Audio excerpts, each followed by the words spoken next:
Un ours noir buvant de l'eau rouge, ces images saisissantes ont été captées en juin 2018 dans la rivière Goodwood, à 20 km au nord-ouest de Schefferville, à la suite d'écoulement d'un des bassins de sédimentation de la minière Tata Steel Mineral Canada, qui exploite un gisement de fer.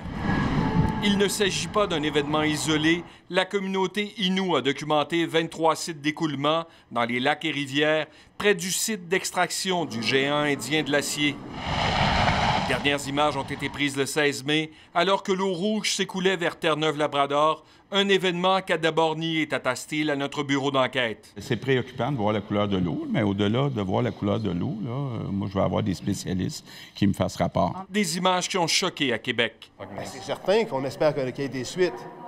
On ne peut pas accepter en réalité les images qu'on voit aujourd'hui puis ces déversements-là. C'est vraiment scandaleux parce que la façon aussi que cette minière agit en disant non, il n'y a absolument aucun problème. Ça peut avoir des impacts sur la consommation d'eau potable. Quelle est l'innocuité, la toxicité de ce qu'on retrouve dans cette eau-là? Quelles sont les conséquences sanitaires également pour les peuples Innu? Québec Meilleure Mine réclame des sanctions. C'est à répétition. Il faut sévir rapidement pour pas que ça se répète et pour envoyer un signal clair que c'est tolérance zéro sur la pollution minière au Québec. Les choses sont suffisamment sérieuses pour qu'un dossier soit déposé par Environnement Québec en février dernier au directeur des poursuites criminelles et pénales. Étant donné que les déversements se poursuivent, le ministère est sur place encore cette semaine là, pour s'assurer que la situation soit corrigée le plus rapidement possible. Le DPCP a le dossier entre ses mains actuellement, donc on va s'assurer que l'environnement soit respecté. Tata Steel reconnaît les faits, affirme que la fuite de son bassin de sédimentation du Québec est colmatée,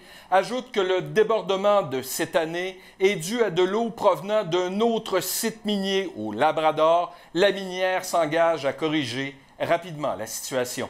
Alain Laforêt, TVA Nouvelles, Québec.